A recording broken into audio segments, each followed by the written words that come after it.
Afternoon, Facebook family. It's me, Jason Gregory, coming at you again with another midday mindset here from the UK. So guys, let me just fix my camera. It's a bit wonky. So guys, as you come on, just give me a quick hello, a quick like. Let me know that you're on. I don't know what's happening with this phone today. Yeah, let me know that you're on. Let me know where you're dialing in from, whether or not you're from the UK, whether or not you're from US, Australia, wherever you're dialing in from. I love to hear where you're dialing in from. So as you come on, just give me that quick hello, that quick like as well.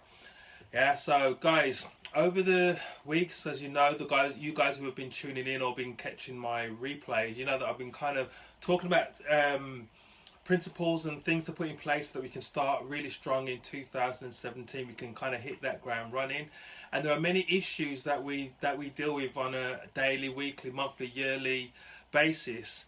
And one of those issues that we deal with all the time is a financial issue.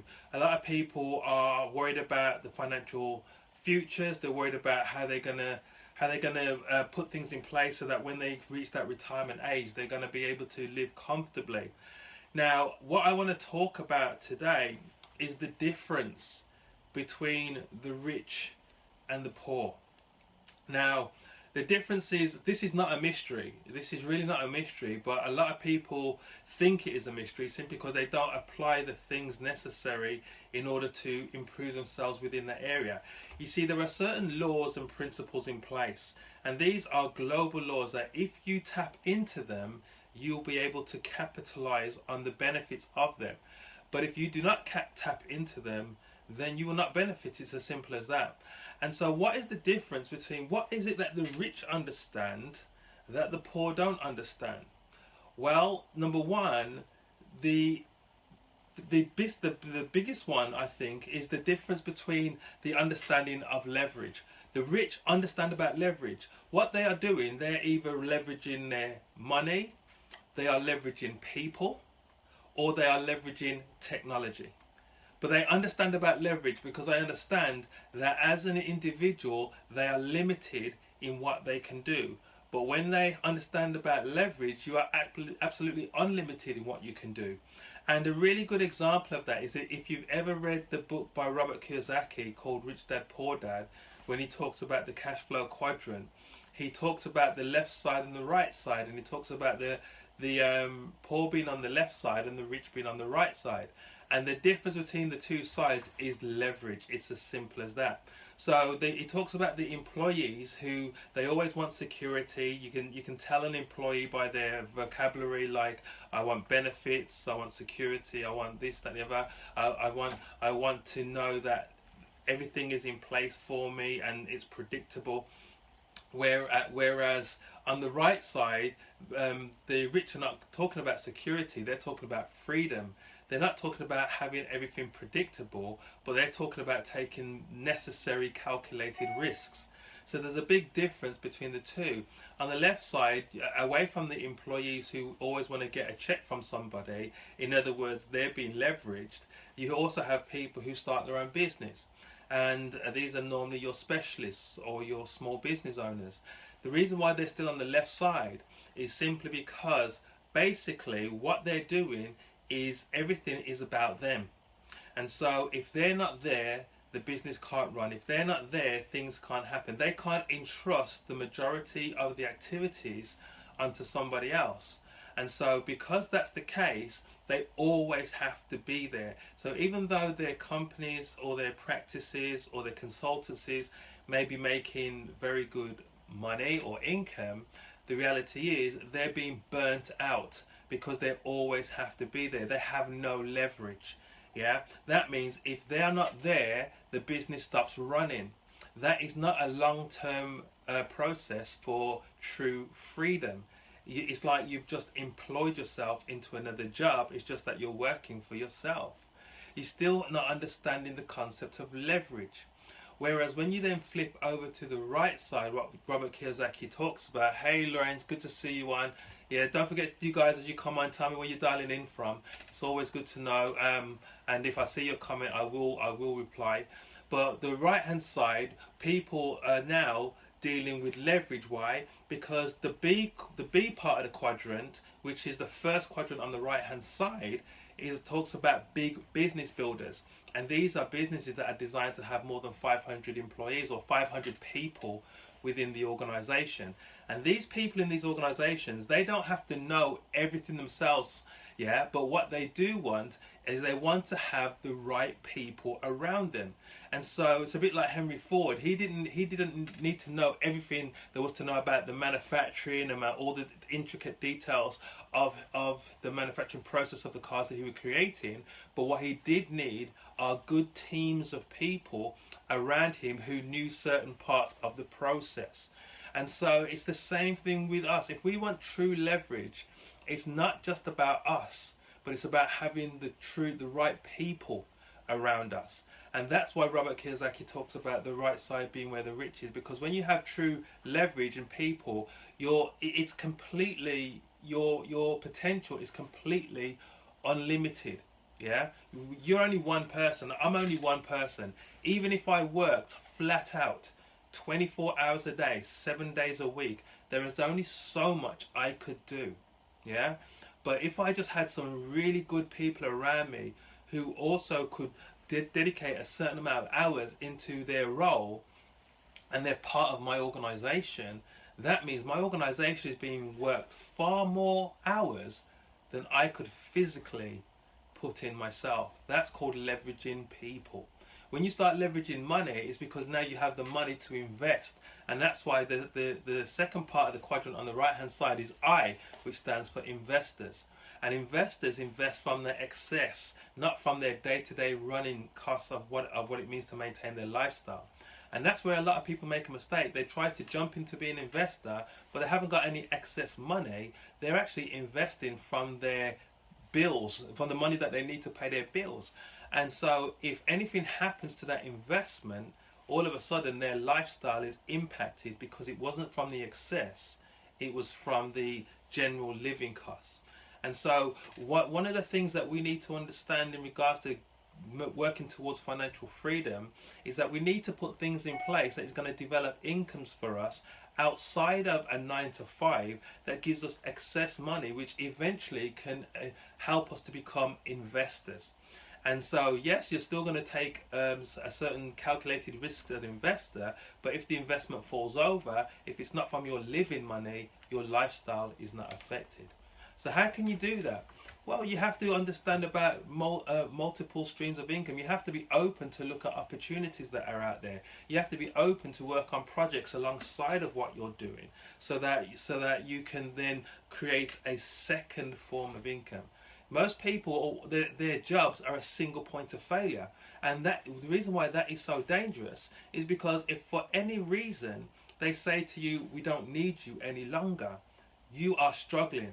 And so what do you have to do? You have to go and pound the pavement and then get your CV or your resume out there, and hopefully you're going to sell yourself to another organization that will hopefully give you another wage or another check. And then the process starts again. You see, if you have projects that are happening outside of your normal 9 to 5 job, you're creating a lot more security for yourself, a lot more freedom for yourself than if you're just trading your time for somebody else's money all the time. You see, if you understand about leveraging technology, that's what the rich understand as well, about leveraging technology. There has been no time in history that it was so the process of developing an international business was so realistic than today, simply because of technology, simply because of what technology does, simply because of the audience that technology puts us in front of. I mean, think about it.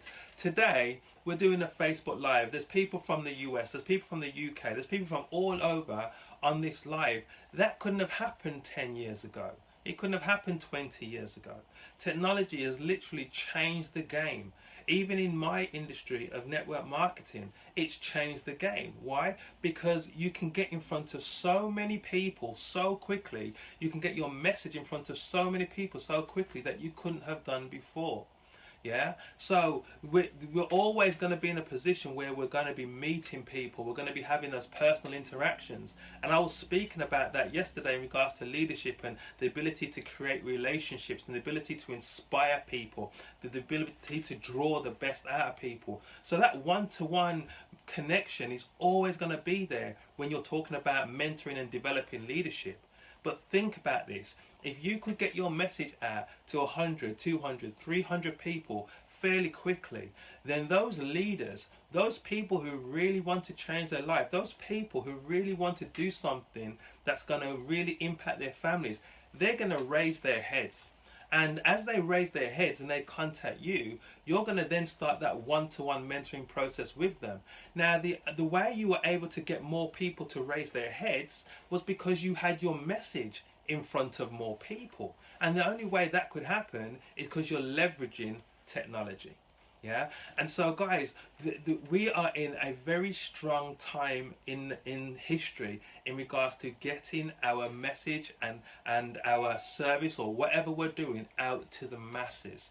So don't ever take for granted the fact that technology can allow you to do a lot more than what we could do before. So understand that. Understand about leveraging money. Understand about leveraging people. Understand about leveraging technology. The one thing that the rich understand that the poor struggle with is the rich understand no matter how difficult it gets, no matter how challenging the situation, I am not going to make an excuse.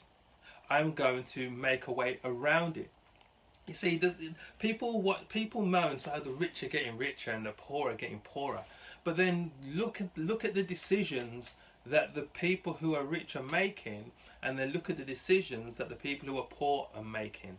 Now, obviously, not every single rich person is going to make right decisions, and not every single poor person is going to make wrong ones. Sometimes our situation really puts us in certain scenarios. But whatever the situation is, we always have the right to make the right moral choices. Yeah, whatever the situation is, we have the capacity and we have the right to make the right moral choices. And unfortunately, not everybody does do that, whether you're rich or you're poor. But there are some specific laws in place, and these laws are effective whether or not you believe them or not. For instance, the global law of sowing and reaping. Yeah, if you give, you will receive. It doesn't really matter if you believe it or not. It's not going to change the fact that the law is true. You see, there's certain laws that are completely out of your control, like the law of gravity. You can stand on the top of a building and say, I don't believe this law of gravity is true. But if you drop off that building, you're going to drop straight to the ground, because the law of gravity is true whether or not you believe it or not. Yeah, and so there's certain specific laws that are in place, and if you apply those laws, then you will be successful. And so if you start taking excuses out of the way and start making resolutions for issues, or making your way around certain issues, and so you don't see them as a stop in the road, you just see them as barriers to get moved out of the way, then you'll have a much more successful 2017. Yeah, and so what is it that is holding the poor back? Well, the poor understand this: I need to trade my time for money. They understand about linear activity, and that is always going to keep us poor, because like I said earlier on before, you're limited in the amount of time you have. Every one of us is only going to have 24 hours a day. We're not going to have any more than anyone else. Yeah, and so even if we are workaholics, going at it 100% workaholics, 24 hours a day, we're still limited. Yeah, and so if you're always thinking about linear, then you're never ever going to get freedom, because linear is the thing that will always hold you back. It's like the chains that hold you back. Because think about this for a second. Yeah, those people who are stuck in linear thinking, in other words, the only thing that they can see to generate them some form of income is a job. Think about that for a second. So you've got security, yeah. Maybe you're making £2,000, £3,000, £4,000 a month. So you've got your security that's going to come in every single month. So here is security. I'm holding onto this chair. It's security. Way over the other side of the room is freedom. Yeah. The only way I'm going to be able to reach freedom is if I let go of security. Not everybody's willing to do that, because the moment a person lets go of security, they are now out of a comfort zone. They're in an area that is they don't know the outcome. Yeah, and the people that are willing to go into those areas, are willing to work through the process in those areas, are the ones that eventually get to freedom.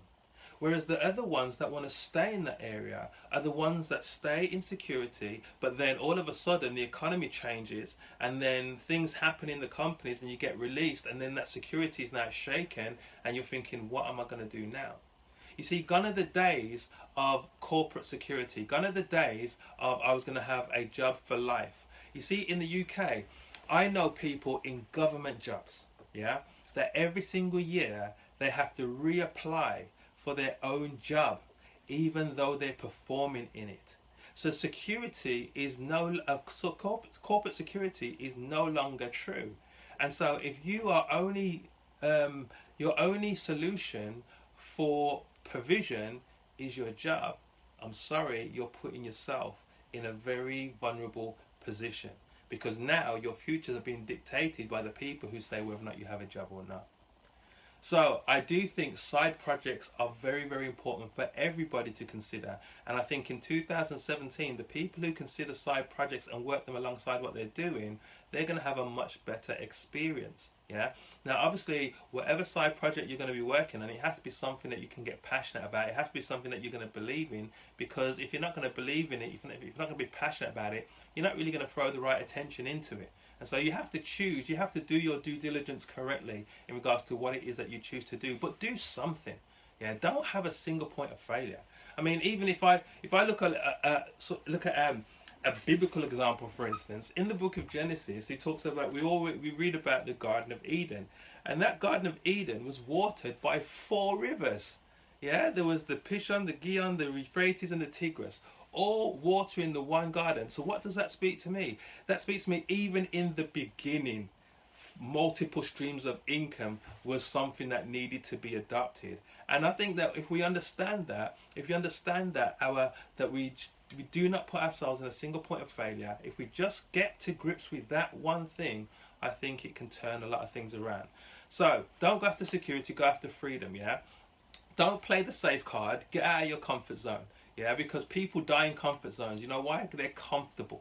Yeah, if your house was burning down, yeah, and it's a Saturday morning and your house was actually burning down and you're in one of those duck feathered duvets, you know, the real comfortable ones, yeah, it doesn't matter how comfortable that duvet is, you're going to get out of that environment and get out of the burning house, because you know if you don't get out of that house, even though it's comfortable under that duvet, you're going to die.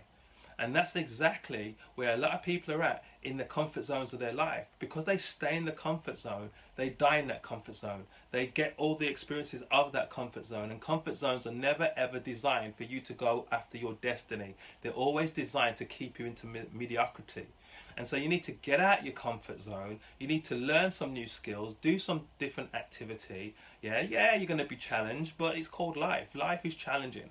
But then once you get out of that environment and you get that challenge going and you start learning the things, what is going to happen? It's like going to the gym. Every single time you're pushing harder weights, you're developing the muscles so that every single time you go back, you can get stronger and stronger and start raising more weights. It's the same in life. The more value you add, the more things you learn, the more activities you do, the more knocks you get, the more opportunities you go after, the better you increase, is the more likely you're going to get stronger and stronger and stronger. And the beauty about all of that is, as your strength is building, you're in a position to raise other people up. So now you're getting stronger, but the people around you are getting stronger as well. Remember, the skills that you have are never just for you. They're to spill over into other people. Leadership is to raise up other leaders, not to raise up a bunch of followers. So the more skilled you get, is the more skilled the leaders that you're going to raise up around you are going to get as well. So get out of that comfort zone, yeah?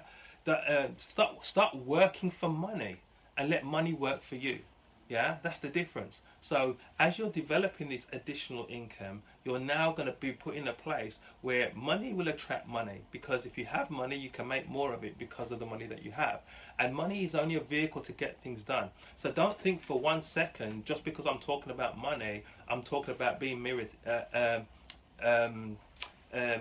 materialistic. That's not what I'm talking about. I'm talking about using something as a vehicle to help a bunch of people to get things done. Think about this for a second. A hammer is a tool. I can use a hammer to bang a nail into a piece of wood, or I can use that same hammer to kill somebody. It's not the hammer that's the problem, it's the person holding the hammer. Yeah, and so it's not money that's the problem, it's the person with the money. So if you've got the right character, if you've got the right personal development and growth and the right motives that you want to help people, then money is just going to be a vehicle for you to help more people. So money is not the root of all evil, it's the love of money that is the root of all evil. So we need to put things in the right context, yeah? And so guys, make money, don't work for money, but let money work for you. That's a simple one, yeah? You want to stop thinking that you have to do everything by yourself. That's one of the things that is the challenge what I do when I'm helping people in my industry. The biggest thing you have to help people understand, listen, you don't have to do it by yourself. Yeah, there's people here to help you. There's people here to show you what to do, to hold the weight of the problem with you so that you don't have to bear it all yourself. Guys, if you have the right people around you, if you have the right tools around you, you can do more things. How strange would it be if you saw somebody at the side of the road, yeah, and their car had a puncture and a big flat tire on the car, and you see this person trying to lift the car by themselves, yeah, and with the other hand trying to get the tire or the wheel on the car and screw it in. You're going to think the person's crazy. Why? Because that person was not designed to take that weight, yeah? But what if the person then got a jack out of the boot and jacked up the car, yeah? Now all of a sudden they're in a position to put the new wheel on the car, tighten it up and drive off. Why? Because they had a tool that was designed to take the weight. This is what people who are poor still struggle to understand, is that if you use the tools, if you have people around you so you don't have to do it by yourself, there are people around you that are designed to help you take the weight. There are tools that you can use that are designed to help you take the weight. But you're still trying to do it all yourself. Nobody's a maverick, yeah? We all need somebody. No man is an island. And that's why Robert Kiyosaki said on the right hand side of the quadrant, the B quadrant is for people that you have to have the people around you, the right people around you. People who run B quadrant businesses don't have to know it all themselves. They have the right people around them who know stuff. And that's so important. So understand that, yeah? And understand this. Don't let other people's opinions be so strong on you that it influences you away from the things that you need to do. Do your due diligence. Do your research, and when you do your own research and due diligence, come to your own conclusions based on what you've done. So many people that let other people talk them out of things, and this person has never ever done it themselves, never been successful in it themselves, but they've talked them out of it simply because they couldn't have been bothered to do it, or they have a fear about it, so they try to transfer that fear onto you. No, be a leader, and a true leader is an independent decision maker based on your own research and due diligence. So let's 2017 be a year that you find opportunity, you see it for yourself, you research it for yourself, and you make decisions for yourself. Don't buy into a bunch of hype. There is so much noise around, especially on the internet, where people will tell you all kinds of stuff. Oh, we come in and do this, you don't have to do anything, and within 2-3 weeks or the first month you're going to make £10,000. And then the reason why those messages attract so many people is because they buy into that part of humanity that wants something for nothing. But if anybody's trying to tell you you can get something for nothing, they're literally trying to scam you. Because there's nothing in this world that you're going to get for nothing. Simple equation, nothing plus nothing equals nothing. So if you want something, you have to do something, yeah? And so anybody who's going to show you some kind of side project is not going to spin you a yarn and tell you that you don't have to do anything, but they're going to let you know, yes, this is work. But if you do it correctly, you'll be amazed at what you can achieve. Big difference. So don't run after fantasies. There's a scripture that says those who run after fantasies, poverty is waiting for them around the corner. So don't run after fantasies, but do the right due diligence and research. And final thing I want to leave with you is don't justify your excuses. It's very easily done. We all can justify an excuse. We all can justify why we haven't done anything or why we can't do something. Don't justify an excuse. Excuses are normally well thought out lies. So don't justify them. Yeah, just come to a realization that, okay, I may be lacking in this area, But if I put certain things in place, I'll improve in that area and step out anyway. So if you're fearful about it, step out and do it anyway. Because the likelihood is once you do it, you're going to look back and think, it wasn't that bad in the first place. It wasn't that bad when I really think about it. Yeah. But the only way you're going to know that is if you step out and do it. So in 2017, decide to do things differently. Yeah. In 2017, decide to stop making excuses. In 2017, decide to stop relying solely on your job. In 2017, step out of your comfort zone. In 2017, be open. Yeah? There are so many things. Time and chance happens to everybody. In other words, there are so many things that are introduced to us on a daily, weekly, monthly basis. And if we don't look at it correctly, we just dismiss it. It's like we're throwing the baby out with the bathwater. Yeah, and so don't ever do that. Yeah, I think that we owe it to ourselves to research something before we make a categorical statement of whether or not it is for us or not for us. So many people can't be bothered to do that, and that's why there's the massive divide against the rich and the poor. So, what are you going to do in 2017? What are you going to choose to do better than you did in 2016? Are you going to stay with that single point of failure, or are you going to decide to do something else? Guys, I hope you do decide to do something else, because you have the ability to take control of your situation. Yeah, there is unlimited potential inside of you. Yeah, you are tapped into an unlimited source of potential if you know your design and if you know your creator. Yeah, there's nothing you cannot achieve. And so understand who you are, and then when you understand who you are, understand the potential that you have, and then go out and make it happen.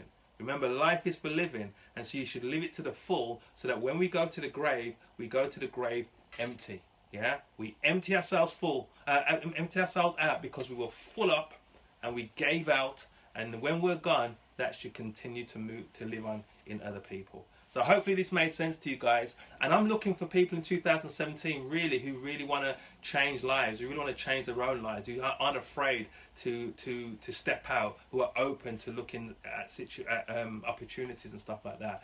So if that is where you are today, and if you haven't got a side project that you're working on at the moment, if you want to see what I do, PM me and I'll send you some information about what I do. If you're already in a side project, keep focused. Keep doing that thing, because you're doing the right thing. As Jim Rohn says, who's a very famous motivational speaker, let your job pay your bills, but build your business opportunity towards your financial freedom.